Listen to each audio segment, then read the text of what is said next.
बंदी छोड़ सतगुरु रामपाल जी महाराज जी की जय हो।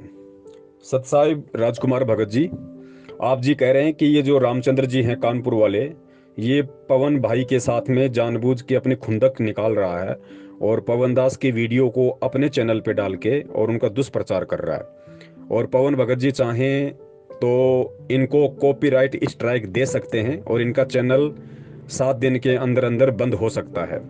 भगत जी देखिए, बात ऐसी है, दास को भी इस बात का अच्छे से पता है कि रामचंद्र जी मेरे वीडियो को अपने YouTube चैनल पे डाल के प्रचार करते हैं और दास चाहता तो कब का इनको कॉपीराइट स्ट्राइक दे सकता था और इनका चैनल कब का बंद हो गया होता।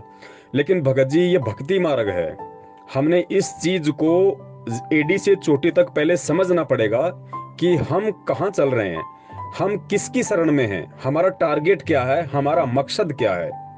भगत जी, यहाँ पे अपने शब्दों के लिए, अपने कर्मों के लिए जीव स्वयं ही जिम्मेदार होता है, दूसरा व्यक्ति जिम्मेदार नहीं होता है। आज व्यक्ति को लग रहा है कि मैं बहुत अच्छा कर रहा हूं, मैं बहुत सही कर रहा हूं, लेकिन वो सही कर रहा है या गलत कर रहा है, इसका निर्णय आने वाले दिनों में समय करेगा और समय के अनुसार उसे अपने वचनों का, अपने शब्दों का, अपने कर्मों का परिणाम खुद ही भोगना पड़ेगा। उस समय उसे बचाने वाला फिर कोई नहीं होता भगत जी, क्योंकि परमात्मा का विधान है, परमात्मा किसी को जबरदस्ती ना ही तो हानि पहुंचाता है ना चोट पहुंचाता है। एक परमेश्वर का विधान है, जब अति पार हो जाती है तो उसके खुद के कर्म ही उसको हानि या नुकसान देना शुरू कर देते हैं। परमेश्वर की वाणी है कि राम किसी को मारे नहीं, मारे तो हत्यारा राम, अपने आप ही मर जाएंगे कर कर खोटे काम। भगत जी, यहाँ पे पाप और पुण्य का सारा खेल है।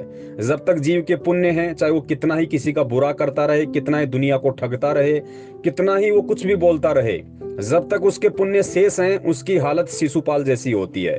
शिशुपाल के पुण्य शेष थे, उसने 99 गाली श्री कृष्ण जी को दी माँ बहन की। श्री कृष्ण जी ने उसको पहले ही चेता दिया था कि भैया 100 से ऊपर गाली मत देना, आगे तेरे पुण्य शेष नहीं है, तेरा बक्कल उतरेगा। लेकिन वो दुष्ट आत्मा थी, नहीं माना। उसने 100वीं गाली जैसे ही श्री कृष्ण जी को दी, तुरंत भगत जी उसका बक्कल उतरा। तो भगत जी, ये भक्ति मार्ग है। अगर दास चाहता तो ये घटिया हरकत पहले ही कर सकता था, जिस प्रकार सतलोक आश्रम मैनेजमेंट हरियाणा वाले मेरे YouTube चैनल बंद करवा के घटिया हरकत कर रहे हैं। क्योंकि ऐसी घटिया हरकत वही व्यक्ति करेगा जिसके पास में ज्ञान का जवाब ज्ञान से नहीं होगा या वास्तव में वो व्यक्ति गलत होगा। इसलिए अपनी गलतियों को छुपाने के लिए, अपनी कमजोरियों को जग जाहिर होने से बचने के लिए वो व्यक्ति ऐसा घटिया कर्म करता है। जो घटिया कर्म सतलोक आश्रम मैनेजमेंट हरियाणा वालों ने अपनी पोल पट्टी खुलती देख के मुझ पवन दास का YouTube चैनल 3 बार इन्होंने बंद करवाया। लेकिन हम रामचंद्र जी के साथ में ऐसा नहीं करेंगे। रामचंद्र जी को स्वतंत्रता है, उनको अधिकार है कि वो कुछ भी बोल सकते हैं, वो कुछ भी किसी के विषय में कह सकते हैं, लिख कर भेज सकते हैं। हम भगत हैं और परमेश्वर ने भगत के विषय में बताया कि एक वाणी बताई परमात्मा ने कि संत ना छोड़े संतता, चाहे कोटिक मिले असंत।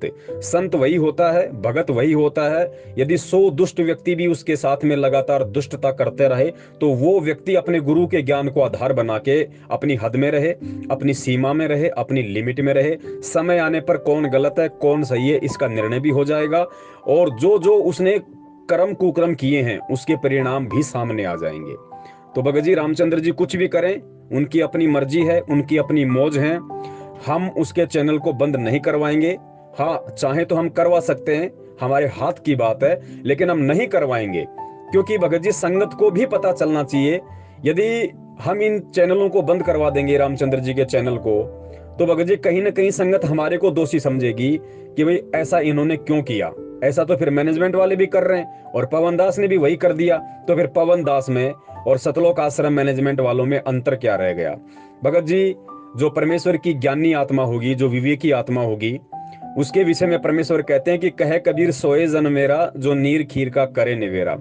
रामचंद्र जी जो राग द्वेष और ईर्ष्या की आग में जलते हुए मुझ पवनदास के प्रति जो खुंदक निकाल रहे हैं, उनको ज्ञान नहीं है भगत जी। वो अभी इतना इस भक्ति मार्ग को नहीं पहचान पाए, परमात्मा को नहीं जान पाए। वो भी हमारा छोटा भाई है।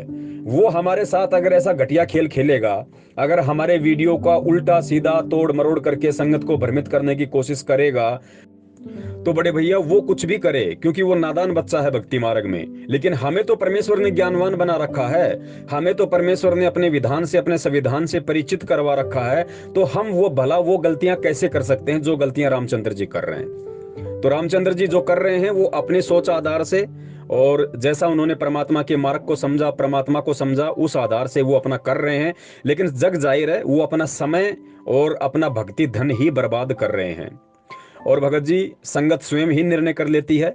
जो परमात्मा का बच्चा होगा, जो गुरु के ज्ञान को आधार बना के चलता है भक्ति मार्ग में, उसको ऐसे ऑडियो वीडियो 1% भी विचलित नहीं कर सकते हैं, क्योंकि वो हंस हो जाता है। कहे कबीर सोई जन मेरा, जो नीर खीर का करे निबेरा। वो परमात्मा का हंस होता है। और हंस के विषय में परमात्मा ने बताया कि यदि एक पात्र में दूध और पानी दोनों को मिक्स करके हंस के आगे रख दिया जाए, तो हंस के अंदर एक गुण होता है, गॉड गिवन होता है। वो दूध दूध पी लेता है, पानी पानी को छोड़ देता है। ये और कोई नहीं कर सकता। इसलिए परमात्मा ने अपने भक्तों को हंस की उपाधि दी है। और सतलोक में जो आत्माएं रहती हैं, इसलिए परमात्मा ने उन आत्माओं को हंस की उपाधि दी है। तो जो हंस आत्माएं बन चुकी हैं वर्तमान में या बनने की तरफ अग्रसर हैं, वो स्वयं निर्णय कर लेंगी रामचंद्र जी की वीडियो देख के, मैनेजमेंट की वीडियो देख के, और हम सत्सेवकों की वीडियो देख के, कि वास्तव में परमेश्वर के ज्ञान आधार से परमेश्वर के भक्ति मार्ग पर कौन सही चल रहा है और कौन गलत करके अपने कर्म खराब कर रहा है। तो रामचंद्र जी जो करें उनको करने दो, सतलोक आश्रम मैनेजमेंट हरियाणा जो करता है उन्हें करने दो। हम वो करेंगे जो हमें हमारे बाप ने सिखाया है।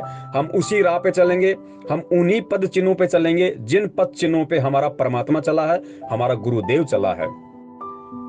और दास बार बार जिक्र करता है, दास एक बार फिर से जिक्र कर देता है कि जब सतगुरु रामपाल जी महाराज जी काफी समय पहले जब उन्होंने भक्ति मार्ग की शुरुआत की, तो गांव गांव जाकर वो पाठ प्रकाश किया करते थे, सत्संग किया करते थे। ऐसा ही वो एक समय हरियाणा के एक चिड़ी गांव में गए हुए थे अपने भगत के यहाँ पे पाठ करने के लिए। जिस भगत के यहाँ पे वो पाठ कर रहे थे, उस परिवार में कुछ लोग अनुपदेशी भी थे। उन लोगों का गुरुजी का वहाँ सत्संग करना अच्छा नहीं लगा, तो उन्होंने अपने किसी रिश्तेदार को बोल दिया कि भाई ऐसे ऐसे यहाँ पे रामपाल जी आए हुए हैं और हम नहीं चाहते कि इनका सत्संग यहाँ हो। तो उनके रिश्तेदार एक गाड़ी में 4-5 जने आए, गुरुजी को पीटने की मनसा से, गुरुजी के साथ में बदसलूकी करने की मनसा से। लेकिन गुरुजी सत्संग करके जा चुके थे, उनको मालूम पड़ा कि संत रामपाल जी यहाँ से सत्संग करके निकल चुके हैं, तो उन्होंने गुरुजी का पीछा किया और आगे चल के उन्होंने गुरुजी की गाड़ी के आगे अपनी गाड़ी लगा दी। गुरुजी के साथ में 3-4 सेवक और थे। वो लोग नीचे उतरे। पुण्यात्मा ध्यान रखना, यहाँ पे इस घटना को आप सामान्य मत समझना।